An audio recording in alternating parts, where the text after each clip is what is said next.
सबा मर जाएगी सादिया। यार क्या तुम जानती भी हो कि तुम मुझसे क्या रही हो ज़हरा? तुम वो सब महसूस करोगी सादिया जिससे मैं गुजर चुकी हूँ। अब महसूस करोगी कि बच्चे का गम माँ के लिए क्या होता है। मैं तुमसे उसे छीन लूंगी, याद रखना।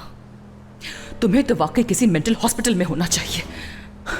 कितनी बेवकूफ़ी की बात है कि जो कुछ इतने साल पहले हुआ उसके लिए तुम आज भी मुझे जिम्मेदार ठहरा रही हो। क्या बकवास है ये? मेरे और फारूक के बीच में जो कुछ भी था वो बरसों पहले खत्म हो चुका है। देखो, अगर तुमने मेरी बेटी को हाथ भी लगाया ना ज़हरा। क्या करोगी तुम? पुलिस में रिपोर्ट करवाओगी? देखो, जितना वक्त तुम्हारे पास है अपनी बेटी के साथ अच्छे से गुजार लो, क्योंकि तुम नहीं जानती कि उसके साथ कब क्या हो जाए।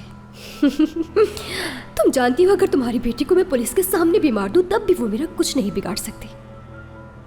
हाँ? क्योंकि मुझे वैसे ही पागल कहते हैं।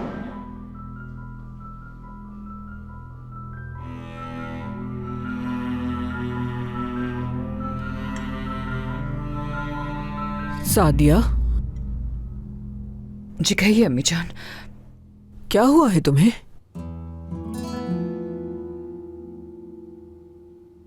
कुछ भी नहीं अम्मी जान, बस थोड़ी थकावट महसूस हो रही थी मुझे।